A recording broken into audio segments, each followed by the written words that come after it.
señalar que realmente esta situación es una situación que nos golpea a toda la sociedad guatemalteca y a nosotros en particular en el Ministerio de Gobernación, porque un joven que logra salir de un contexto de pobreza, de un contexto de limitaciones, logra tener éxito, encaminado a tener éxito en su vida, se le ha truncado la vida de esta manera.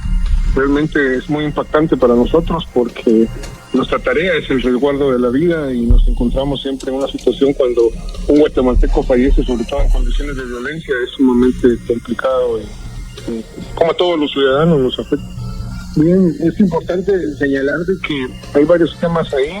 No puedo dar todos los detalles de la investigación porque, como entenderán, está todavía en ese proceso y no podemos dar toda la información, pero lo que podemos compartir es que el joven sale de la ciudad de Cobán, llega a la ciudad de Guatemala y se identifica que utilizó transporte para dirigirse al lugar donde estaba. Es importante, antes de continuar a describir la situación, que cuando desaparece la familia o presenta la denuncia correspondiente, la policía, el Comando Antisecuestros, Investigación Criminal se pone en movimiento, hacer los análisis, la búsqueda de información, y esto llegó a la identificación de algunos videos de algunas cámaras y de otros medios de investigación que permitió establecer que el último trayecto que lo llevó a la casa donde lo asesinaron fue un tuk-tuk que lo llevó, y al poderse identificar el tuk-tuk se logró ubicar también en la casa. Y ya lo que encontramos ahí, que todos ya lo sabemos. En la lógica de la investigación, efectivamente, la primera cuestión que podemos afirmar claramente es que es casi imposible pensar de que este delito no sea en el entorno del barrio 18.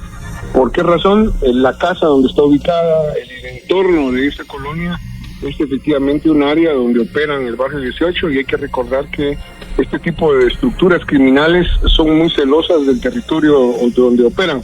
Así que es difícil que otro tipo de organización, otro tipo de delincuencias pudiera actuar en esa área. Esto nos permite entonces afirmar de que está vinculado al barrio 18. ¿Qué tanto están vinculadas los líderes, directa o indirectamente? Es una pregunta que tenemos todavía abierta. ¿Qué sucede? Tomamos la decisión de solicitar allanamiento en dos casas enfrente de la casa donde está encontrado el cuerpo, y efectivamente encontramos probables pandilleros, una moto robada, se consignó a la persona y también se encontró a una menor de edad, que tenía alerta Alba Canet y fue trasladada a la PGM. Alerta Alba Canet desde agosto de 2022, según entiendo, señor ministro. Perdón, no escuché esto último.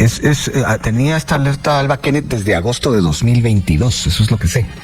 ¿Es así, verdad? No tenía ese dato, pero digamos creo que debe ser así, y recuérdense que muchos de estos menores de edad abandonan su casa y se incorporan a las pandillas o son convencidos por pandillas para ser parte de este tipo de organizaciones. Lo importante en este caso es efectivamente de que es un área que está bajo control del barrio 18, y la medida que nosotros, ¿por qué tomamos una decisión sobre el día domingo? Es que independientemente no podemos afirmar si el líder del barrio 18, el denominado El Lobo, sea el mandante de este homicidio. No podemos afirmarlo, pero tampoco podemos establecer lo contrario. Estamos abiertos a la investigación, pero lo que sí es cierto es que en este tipo de estructuras hay una línea jerárquica muy importante. A veces se rompe esta línea. En este caso, o él fue el mandante del homicidio, o si no lo fue, es un grupo del barrio 18 que está actuando independientemente de su liderazgo. En eso me detengo un momento, señor ministro. Sí. Actuando independientemente de su liderazgo, se supone que todo lo que pasa en el barrio 18, él lo sabe. Eso es lo que la teoría dice. Usted dice que en este caso podría no ser así. Sí, porque ya hemos tenido otras situaciones en las cuales pareciera de que hay crisis entre la cohesión de este grupo. Hace unas semanas aparecieron cuerpos envueltos en sábanas de la propia pandilla. Esto determinamos que había una confrontación entre dos clicas, donde la clica, digamos, que se impuso, o la autoridad que se impuso criminal, fue la de Lobo. Suponemos de que aparecieron dos cadáveres de dos miembros de lo que denominamos la rueda, que es el el círculo de liderazgo del barrio 18 en una cárcel. Es decir, no sería la primera vez que surgen acciones, digamos, que pretenden no comunicarla a los líderes, pero que se realizan. Esta es una posible hipótesis.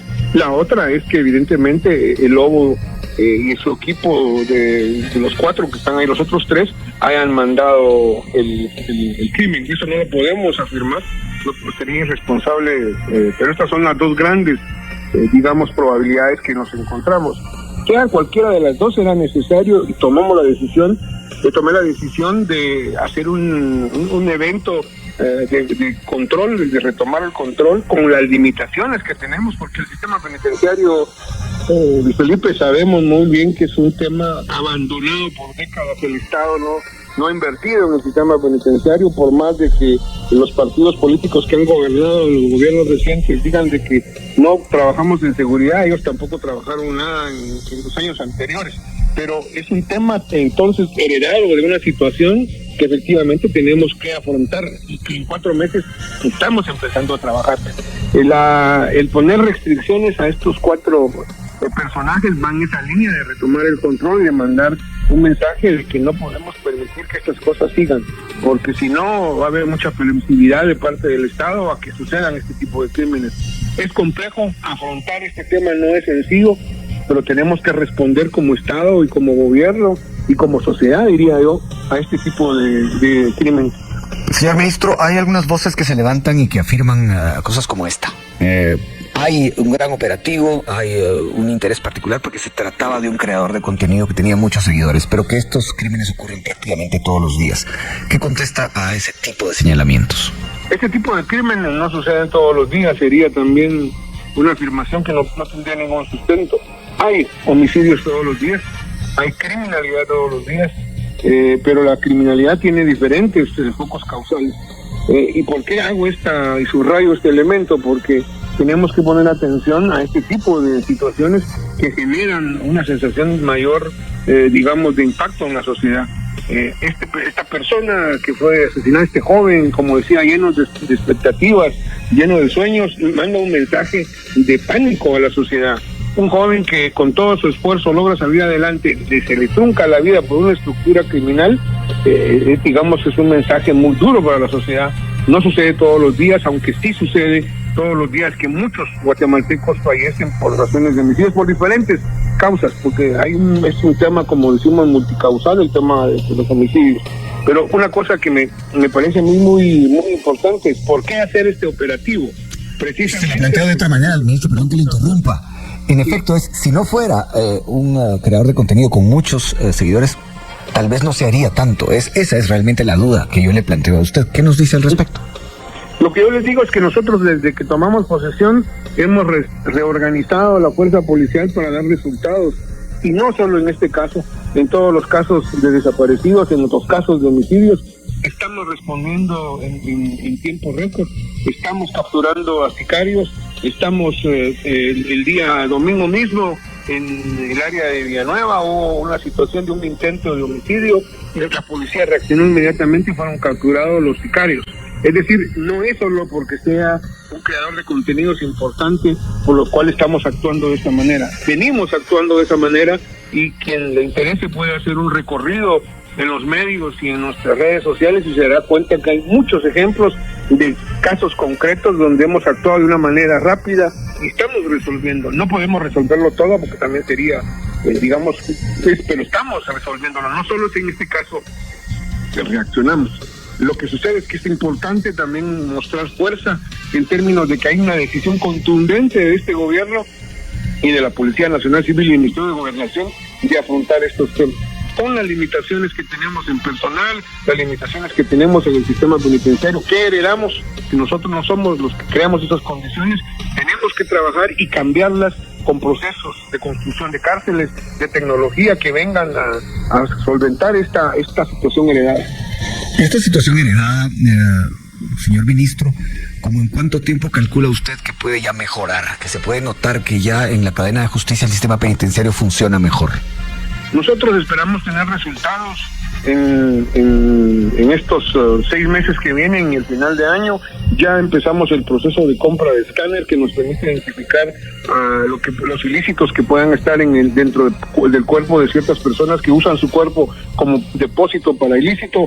Estamos ya también en el tema de cámaras, esto nos va a mejorar mucho. El tema de la infraestructura en términos de cárceles, lamentablemente tenemos que esperar hasta el próximo año que nos entregan la nueva cárcel con 3.008 nuevas plazas para privados de libertad. Pero además un tema que es muy importante es que mientras esto sucede vamos a pensar a construir módulos especializados dentro de las propias cárceles en espacios que son posibles, donde vamos a colocar las personas que impactan más en la criminalidad y ponerles medidas restrictivas. Son cosas concretas que vamos a hacer y que resultados sobre esto esperamos tener plenamente a final de este año. ¿Por qué razón?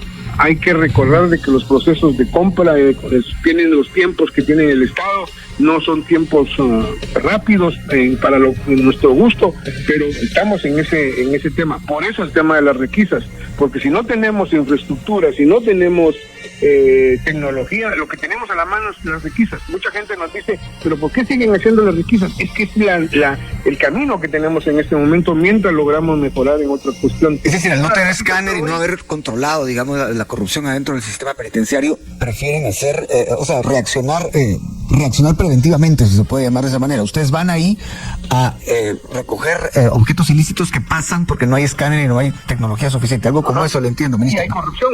Estamos dándole seguimiento a un tema trágico, a la desaparición y posterior muerte. Fue hallado sin vida en la colonia Limón el creador de contenido Farruko Pop, que va a ser inhumado hoy en Izabal, de donde es originario. Bueno, la charla se sostiene con el ministro de Gobernación, Francisco Jiménez, quien nos ha contado ya algunos aspectos puntuales de este tema, de esta investigación, y también aspectos que son periféricos, pero que dan también una idea de lo que está ocurriendo con la seguridad del país y la cadena de justicia. Señor ministro, se supone que durante una fiesta la novia de un pandillero besó a Farruko Pop y que esto podría vincularse a su asesinato. ¿Qué nos dice al respecto? Sobre ese dato en particular no puedo establecer si la veracidad o no. Son informaciones que se están añadiendo a las redes sociales y probablemente también en la investigación, y evitaría hacer un comentario directo siendo que no tenemos evidencia de esa situación. Es decir, es uno de los tantos datos que están circulando y que todavía no están redondeados en una investigación como tal. Ahora bien, puede ser que es probable que pueda ser, pero también es probable lo contrario, que no sea así. ¿Cuál es el perfil del detenido? El perfil específico es un joven pandillero, en el sentido de que no es alguien que tenga una profesión, no es alguien que tenga una posición laboral, es un joven involucrado en estos temas. Un perfil más específico todavía no lo tenemos, que tenemos que trabajar sobre ello para tener más claro incluso qué posición pueda tener, si es que es parte de una clica. Y ¿cómo entender lo que se ha encontrado en el teléfono y en los mensajes de Farruko Pop? Se suponía que había una convocatoria a unos campos de fútbol a la zona 18. También se habla, por ejemplo, de que podría haber habido algún tipo de rivalidad con alguien. ¿Qué nos dice de eso, ministro? Hasta ahora, ¿qué han podido determinar? Una línea de investigación es precisamente la posibilidad que esto está en el contexto de una relación incluso sentimental que él tuvo por un periodo de tiempo. Se está manejando también esa información, sobre todo en los medios. Los vuelvo a repetir, líneas de investigación que el MP, como conductor del proceso de investigación, tiene que darnos la línea de dónde ir trabajando, pero son muchas líneas de investigación. Insisto, lamentablemente yo no puedo dar información detallada sobre esto, sería muy irresponsable de mi parte, pero son muchas de las líneas de investigación. El hermano de la víctima se supone que fue la última persona que lo vio con vida, o una de las últimas que lo vieron. ¿Han tenido pláticas ustedes con él? ¿Qué puede contarnos de eso? Con la familia se ha tenido contacto desde el momento que se hizo la denuncia de su desaparición, y obviamente en términos de trabajo policial y de investigación de estos tipos, la última persona que tuvo contacto con una víctima son de las primeras entrevistas que realizan los investigadores. Es, digamos, una metodología normal que no implica que haya un tema de sospecha necesariamente, porque es natural que queramos saber los últimos información que tenemos de la víctima, con el último contacto que tuvo. Entonces, Hay información que, vuelvo a insistir, no se puede publicar, pero que ha sido valiosa también el contacto con la familia para tener una comprensión de todo el hecho. Doctor Jiménez, aislar a estos 4 pandilleros con este mega operativo del domingo no podría traer repercusiones en la calle, que haya violencia por eso. Pues en este momento yo no considero ese riesgo, siendo que sería, desde una lógica, sería un error para ellos, particularmente para los 4, el que esto sucediera, porque lo que estarían mandando es un mensaje claro de que ellos están involucrados. Digamos, claro, en estas situaciones siempre hay un riesgo latente, sería mentira decirlo, pero no creemos que el riesgo sea a la población en general, sino que es un tema de desajuste de cuentas entre ellos, sobre todo si efectivamente el hecho fue realizado por un grupo que no pidió la autorización de este evento.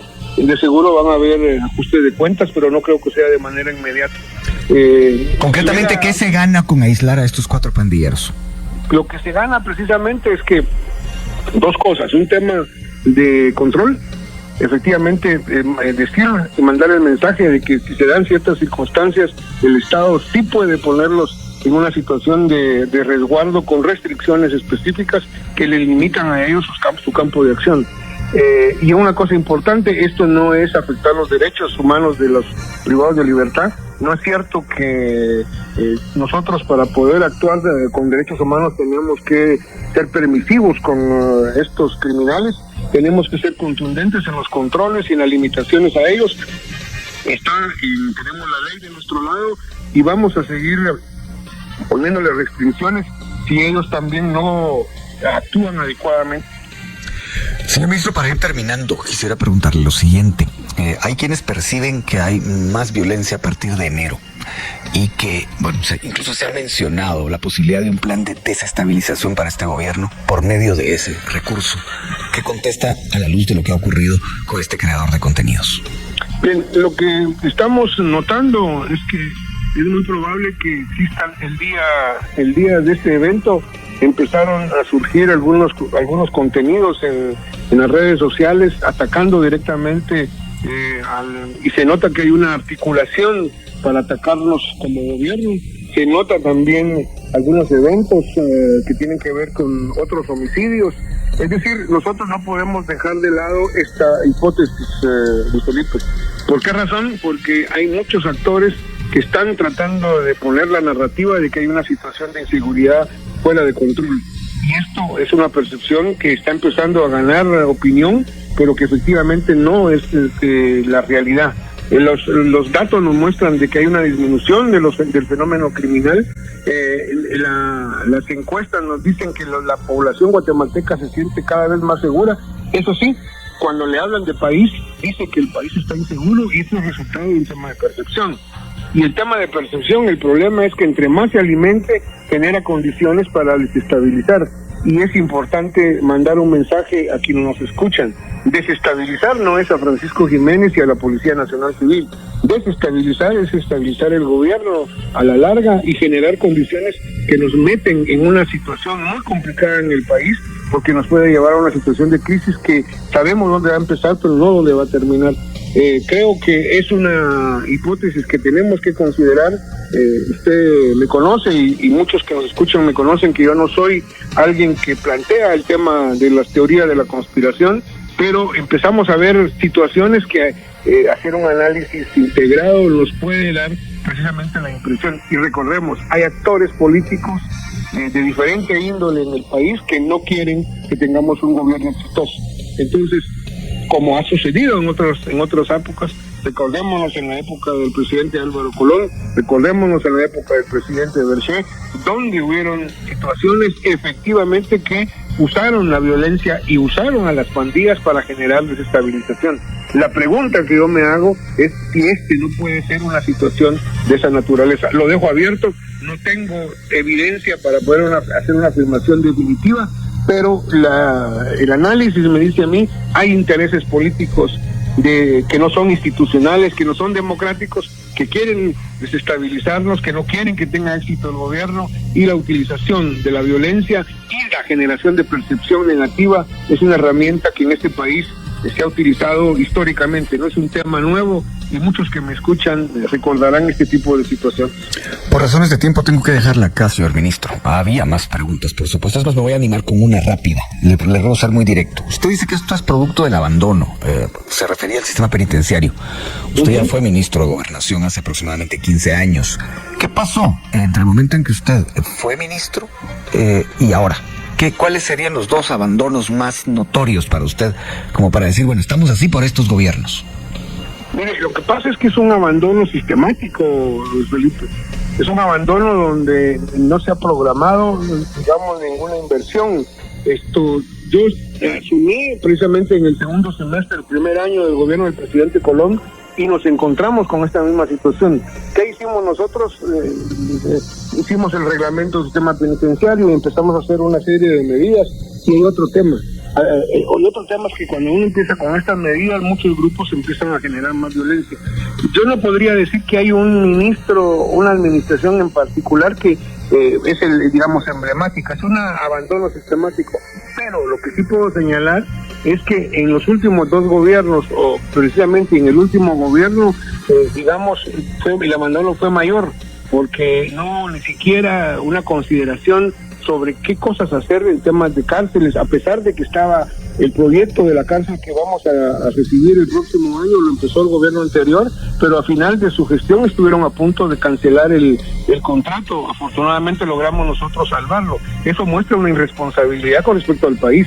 Me estoy yendo del gobierno, bueno, no obtuve lo que yo quise, entonces cierro el contrato. ¿Qué cosa era lo que se quería? No tengo la menor idea. Pero logramos recuperar esto. Entonces, este último gobierno, antes de nosotros, sí afectó terriblemente al tema del sistema penitenciario. Pues mire, ministro, falta tiempo.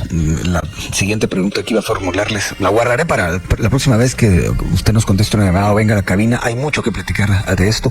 Así que le agradezco que haya tomado la llamada. Francisco Jiménez es el ministro de Gobernación. Muchas gracias.